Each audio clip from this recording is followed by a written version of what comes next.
그 말은 한강 작가가 그 말을 해서 많이 알려줬죠. 과거가 현재를 도울 수 있을까? 죽은 자가 산 자를 도울 수 있을까? 사실 역사 공부하는 이유는 그런 것들이거든요. 역사 그냥 도와주지 않아요. 과거가 공짜로 도와주질 않아요. 기억하는 자, 도움을 청하는 자만 도와줘요. 비상계엄을 막을 수 있었던 것도 비상계엄이 선포가 나자마자 국회로 달려간 사람들. 80년 광주의 경험이었거든요. 또 그 자리에 왔던 군인들이 오히려 민간인들한테 밀렸단 말이에요. 윤석열은 그런 얘기를 했죠.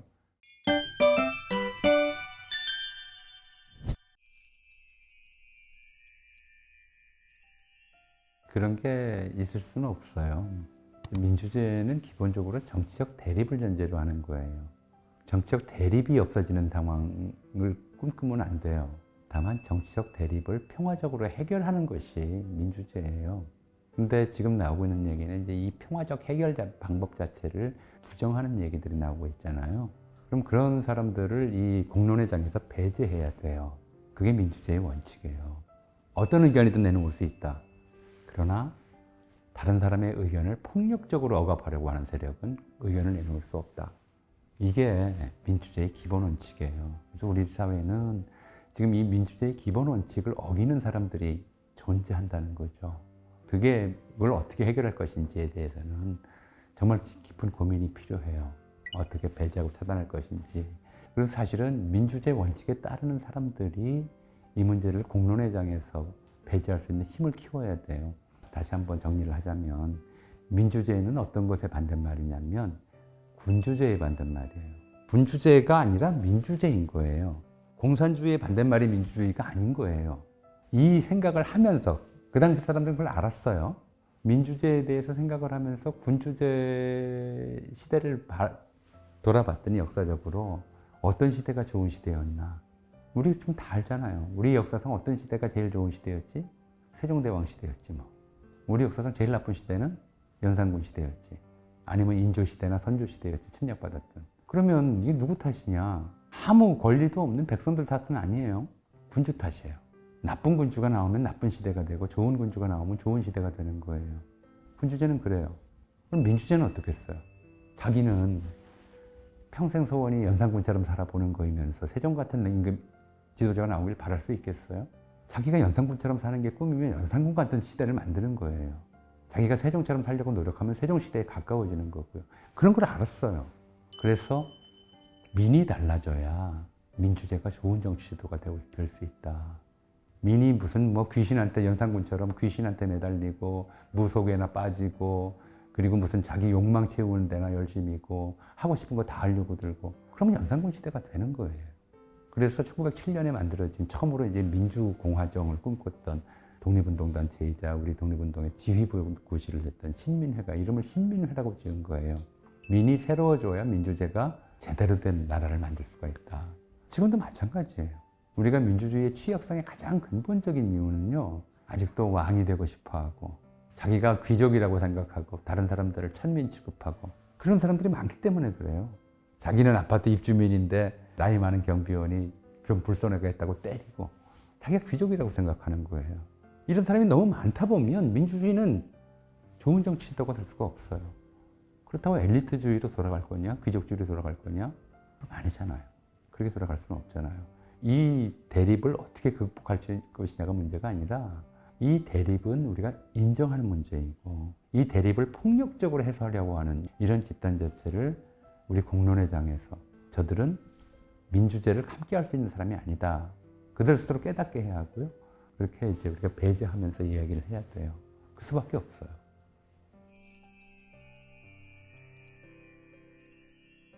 이제 아까 20, 30대 얘기를 했잖아요. 이제 그 20, 30대 얘기하면서 사람들이 드는 것이 뭐냐면 남태령이었어요. 농민들이 트랙터 몰고 들어오는데 거기서 막혔다고 그러니까 20, 30대 여성들이 응원봉 들고 그 추운데 달려갔단 말이에요. 20, 30대 도시 여성과 60, 70대 시골 남성 사이는 아무런 접점도 없어요. 그들은 인터넷에서 무슨 동호회로 만나는 사이도 아니고요. 취미가 같을 수도 없고요. 같은 게 하나도 없어요. 근데 그들을 응원하러 달려갔어요. 왜 그랬을까? 이제 비로소 거기에서 이제 연대의 필요성을 서로가 느꼈고 연대의 경험을 쌓았다라고 하는 게 굉장히 중요한데요. 연대의 경험을 쌓아나가야 한다. 1907년, 8년, 뭐 5년 이후, 을사늑약 이후에 이제 우리 사회에서 나라가 망해가는 상황이니까 주권을 되찾으려면 어떻게 해야 되는가. 그때 공통적으로 내세운 게 그런 거였어요. 사람들이 모여야 한다. 사회의 단합. 지적으로 수준이 높아져야 된다. 교육의 발달. 그리고 서로 사람들이 나라의 산업을 발달시켜야 된다. 산업 육성. 이런 얘기들을 했어요. 모이고, 그리고 함께 배우고, 함께 토론하고, 함께 뭉치자. 민족적 과제였으니까 뭉치자가 나왔겠죠. 근데 뭉칠 것까지 안 갔더라도 이런 게 일상화해야 돼요. 민주제가 되려면, 좋은 정치가 되려면 국민의 평균 수준이 좋은 군주 정도는 돼야 돼요. 군주제 하에서는 이른바 왕위 계승자들은 집중적인 교육을 받아요. 정치에 관해서 또는 사회 운영에 관해서 도덕과 질서에 관해서. 근데 민주주의에서는 그런 공부 하나도 안 하는 사람들이 많잖아요. 해야 돼요. 안 그러면 자기가 노예가 되거나 죽어요. 그런 처지가 될 수 있거든요. 가장 기본적인 원칙은 늘 똑같았어요. 자, 다시 처음에 시작했던 얘기로 돌아가 볼까요? 악의 평범성. 민주제가 좋은 제도가 되려면 어떻게 되느냐? 사람들이 악해지지 않아야 된다. 그리고 그 악이란 어디서 나오냐면 반지섬에서 나온다. 공부하지 않는 사람, 책 읽지 않는 사람, 이런 사람들이 악해져요. 자기가 악하지 않아도 악해져요. 악에 이용당해요. 그런 것들이 민주주의의 기본이다. 민주제는 내가 왕이다라고 생각하는 제도예요. 내가 주권자다. 내가 왕인데 내가 맨날 놀기만 좋아해서 이 나라가 어떻게 되겠느냐. 최소한 그 정도의 책임감을 각자가 가져야 되는 그러한 체제다. 그게 무너져버리면, 그런 생각이 무너져버리면 민주제는 나쁜 제도가 돼요. 민주제가 나쁜 제도가 되면 다시 왕정으로 돌아갈 수밖에 없는 거죠.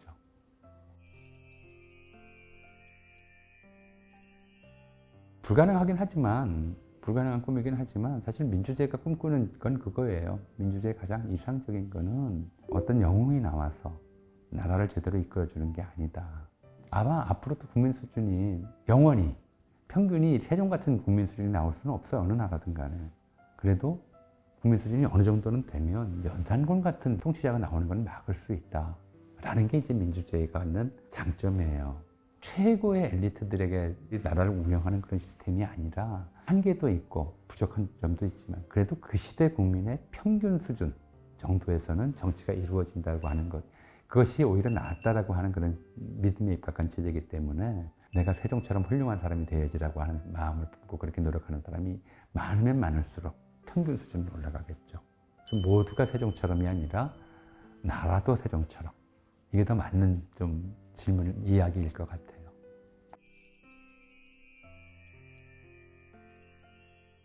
이제 그 말은 한강 작가가 그 말을 해서 많이 알려줬죠. 과거가 현재를 도울 수 있을까? 죽은 자가 산 자를 도울 수 있을까? 사실 역사 공부하는 이유는 그런 것들이거든요. 역사가 그냥 도와주지 않아요. 과거가 공짜로 도와주질 않아요. 기억하는 자, 도움을 청하는 자만 도와줘요. 비상계엄을 막을 수 있었던 것도 비상계엄이 선포가 나자마자 국회로 달려간 사람들. 80년 광주의 경험이었거든요. 또 그 자리에 왔던 군인들이 오히려 민간인들한테 밀렸단 말이에요. 윤석열은 그런 얘기를 했죠. 군인들이 민간인들에게 폭행당했다고. 황당한 얘기인데. 근데 그 군인들도 거기서 멈칫거린 거예요. 그것도 역시 80년 광주의 경험이에요. 국회의원들은 이 계엄 선포 소식을 듣자마자 국회로 달려가서 곧바로 해제 의결을 했어요. 많은 사람들도 많았지만 52년 이후 여러 차례 반복됐던 비상계엄의 경험들 속에서 행동한 거죠. 그러니까 과거가 현재를 도운 거예요. 그런데 과거는 현재를 돕는 것보다 회방을 더 많이 놔요. 역사의 무게라고 하는 것들은 굉장히 무거워서 사람들이 발걸음을 뗄 때마다 잡아당겨요. 그래서 세상이 빨리 변하지 않는 거예요. 45년 만에 계엄령이 다시 선포된 것도 그리고 3000년간 왕조체제에 살았던 그런 역사의 경험이 발목을 잡아서 그래요. 현재가 미래를 도울 차례다라고 썼던 이유는 뭐냐면 아직도 발목에 무겁게 묶여있는 역사의 쇠사슬을 한두 개라도 더 끊어내자는 뜻이에요. 이 사태를 잘 극복해내서 다시는 이런 식으로 민주제를 파기하고 실제로 수백만 명에서 천만 명에 달하는 사람들이 죄 없는 죄인이 되는 이런 세상을 만들지 말아야 한다. 우리가 이걸 극복한 역사를 후대에게 물려주자. 그것이 현재가 미래를 도울 차례라는 거예요. 이제 이 경험 때문에 다시는 이 땅에서 이런 식의 독재 체제를 만들기 위한 계엄령이 선포되지 않는 그런 역사를 만들어 가자는 뜻이었죠.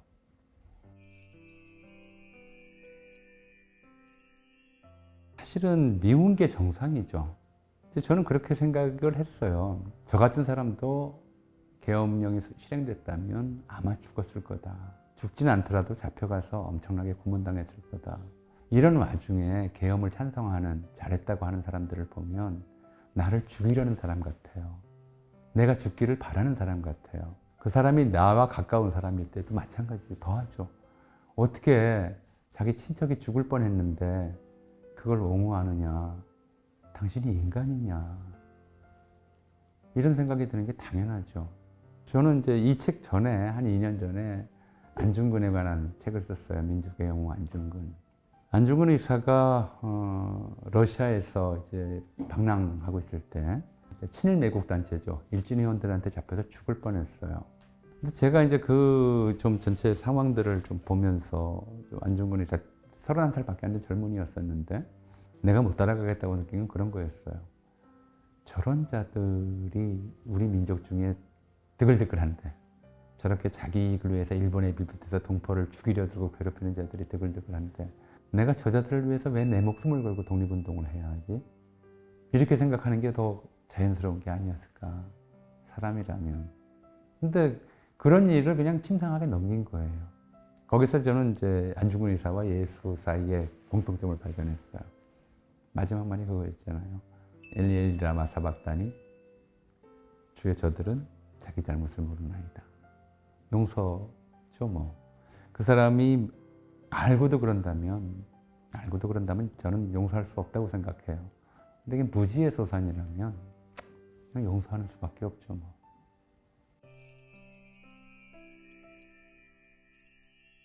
계엄령이 뭔지 모르는 사람들에게, 그리고 자유민주주의가 무슨 뜻인지 알지도 못하면서 자유민주주의 수호를 외치는 사람들에게 이 책이 닿았으면 좋겠어요. 끝으로 자기가 쓰는 말이 무슨 뜻인지 알고 씁시다. 이게 하고 싶은 말이에요. 민주제로 좋은 나라를 만들려면 먼저 민이 바뀌어야 해요. 군주제 시대의 정치를 군주의 수준이 결정한 것처럼 민주제 시대의 정치는 민의 수준이 결정하거든요. 평균적인 민이 무식하고 방탕하며 이기적이면 민중을 개돼지 취급하는 엘리트 귀족주의자들이 힘을 얻을 수밖에 없어요. 하지만 사람이 벼락치기 공부로 나아질 수는 없어요. 민의 수준이 높아지는 과정은 서서히 진행되어 왔고 앞으로도 그럴 거예요. 과거가 현재를 돕기도 하지만 역사의 무게는 계속 현실의 발목을 잡아요. 그 뒤로도 4.19, 5.18, 60 등 역사의 주요 변곡점마다 많은 시민이 목숨을 걸고 불의에 맞섰다. 그들이 현재의 시민들을 불의가 자행되는 역사의 현장으로 불러냈다. 과거가 현재를 도운 것이다. 과거에 진 빚을 갚을 도리는 없다. 우리 세대가 과거 세대에게 진 빚은 미래 세대에 갚아야 한다. 이제는 현재가 미래를 도울 차례다.